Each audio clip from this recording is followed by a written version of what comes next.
Hello friends, आज से हम एक नया सब्जेक्ट स्टार्ट करें, लॉजिकल ऑर्गेनाइजेशन ऑफ कंप्यूटर। तो ये जो हमारा सब्जेक्ट है ये हमारा बीसीए में भी पढ़ाया जाता है और बीटेक में लेवल में भी पढ़ाया जाता है, बीटेक कंप्यूटर साइंस में।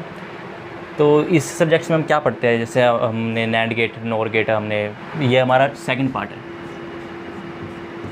फर्स्ट पार्ट में हमने बीसीए के फर्स्ट पार्ट में हमने पढ़ा था, इसके ही फर्स्ट पार्ट में पढ़ा था कि नैंड गेट, नोर गेट और गेट्स के हम कैसे फॉर्म कर सकते हैं। यूनिवर्सल गेट्स हमने पढ़ा था एंड कॉम्बिनेशनल सर्किट्स कैसे हम डिज़ाइन कर सकते हैं।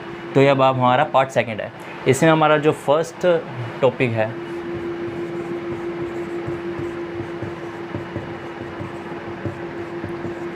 This is for BCA and BTech computer science. तो जो हमारा फर्स्ट टॉपिक है इस लॉजिकल ऑर्गेनाइजेशन ऑफ कंप्यूटर के सब्जेक्ट्स में वो सीक्वेंशियल सर्किट है।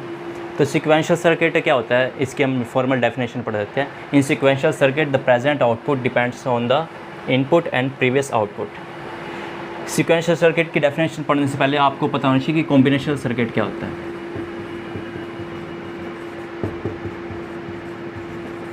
ये हमने इसी के पार्ट 1 में पढ़ा था कि कॉम्बिनेशनल सर्किट क्या होता है और कैसे फॉर्म करते हैं। कॉम्बिनेशनल सर्किट की एक्चुअली डेफिनेशन यहाँ तक होती है, यहाँ तक कॉम्बिनेशन सर्किट की डेफिनेशन होती है। In combination circuit the present output depends only upon the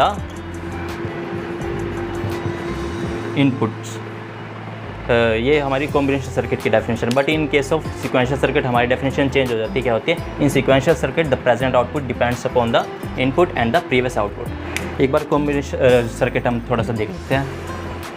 combination circuit कौन सा, जैसे हमारे पास एक मान लो कॉम्बिनेशनल सर्किट है, एक एडर है हमारे पास, ये एक एडर है। इस एडर का क्या काम है कि हम इसको कुछ भी इनपुट देते हैं ना, इसको ऐड करके हमको आउटपुट में दे देता है। जैसे मान लो हमने कुछ इनपुट दिया, 1 दिया या फिर 2 दिया, तो इस कॉम्बिनेशनल सर्किट यानी एडर का क्या काम है, हमारे को ऐड कर इनपुट लाइंस को ऐड करके दे देगा, यानी आउटपुट हमारा हो जाएगा 3। सिमिलरली इसी एडर को मैंने दोबारा उठाया, अभी इस एडर पे मैंने कुछ इनपुट दिया लाइक 4 and 5, तो आउटपुट हमारा अब क्या आएगा, 4 and 5 9। ये हमारा आउटपुट है, ये हमारे इनपुट्स है।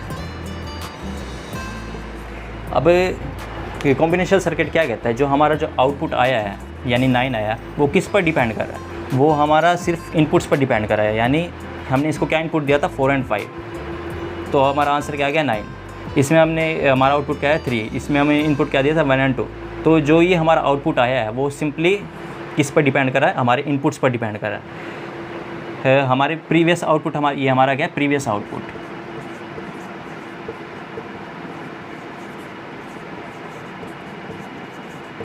And this is my present output.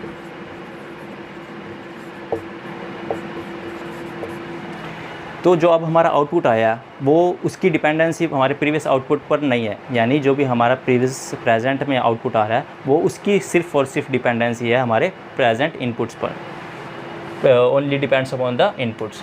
तो हमारे प्रीवियस आउटपुट पर डिपेंड नहीं करता। ये हमारे कॉम्बिनेशनल सर्किट की डेफिनेशन होगी। But in case of sequential circuit,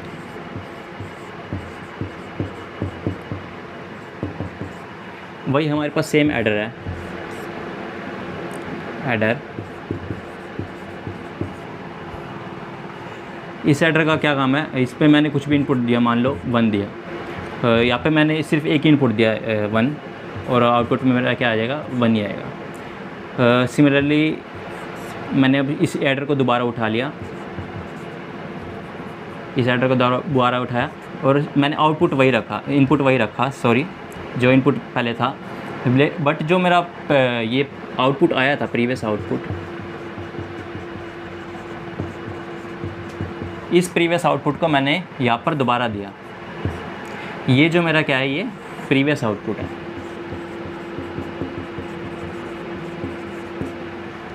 तो आंसर हमारा क्या आ गया, 1 and 1 2।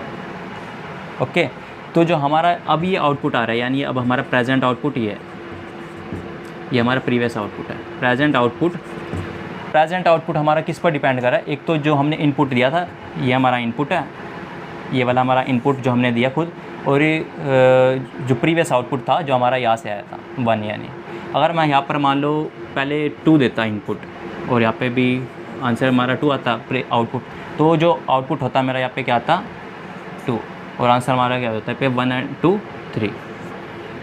यानी जो हमारा प्रेजेंट आउटपुट है वो किस पर डिपेंड करता है, जो हमने इनपुट दिया और जो हमारा प्रीवियस आउटपुट आ चुका था यानी 2। इस केस में हमारा प्रीवियस आउटपुट था 2। ओके, तो इस प्रीवियस आउटपुट को ना जो हमारा आया था इसको हम कहीं पे स्टोर करके रखते हैं मेमोरी एलिमेंट में।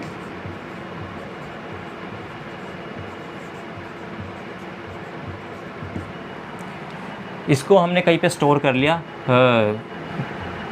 लाइक जब हमारे पास एडर था तो हमने इनपुट दिया 2, हमारा आंसर आया क्या, आउटपुट क्या आया 2। अभी इसी एडर को मैंने दोबारा उठाया, इस आउटपुट को मैंने कहीं पे स्टोर कर दिया मेमोरी एलिमेंट में। अब इस एडर को मैंने दोबारा उठाया, मैंने इनपुट दिया 1 और जो मेरा मेमोरी एलिमेंट में स्टोर था यानी 2, उसको मैंने दोबारा से यहाँ पर, ये मेरा प्रीवियस आउटपुट है। ओके 2 और ये हमारा क्या है, प्रेजेंट आउटपुट है। सो जो हमारा कॉम्बिनेशनल सर्किट है ऐसा दिखता है। हमारी कुछ इनपुट लाइंस है, कॉम्बिनेशनल सर्किट जो होता है ना वो, सॉरी जो सीक्वेंशियल सर्किट होता है वो कॉम्बिनेशनल सर्किट और मेमोरी एलिमेंट दोनों से मिलके बना होता है sequential circuit is a combination of combinational circuit and memory element. Like जैसे हमने इनपुट यहाँ पर दिया कुछ, कॉम्बिनेशनल सर्किट ने कुछ आउटपुट प्रोड्यूस किया, इस आउटपुट को हम कहीं पर स्टोर करके रखते हैं लाइक मेमोरी एलिमेंट में। और जब हमारा इस मेमोरी एलिमेंट में स्टोर करके रखते हैं आउटपुट को, प्रीवियस आउटपुट को, और दोबारा से हम यहाँ पर एज ए इनपुट देते हैं कॉम्बिनेशनल सर्किट, जैसे हमने यहाँ पे इनपुट दिया था, ये हमारा प्रीवियस आउटपुट था जो हमारा मेमोरी एलिमेंट में स्टोर है। ओके, तो मेमोरी एलिमेंट में स्टोर था प्रीवियस आउटपुट, उसको हमने एज ए इनपुट यहाँ पर दिया। Thanks you.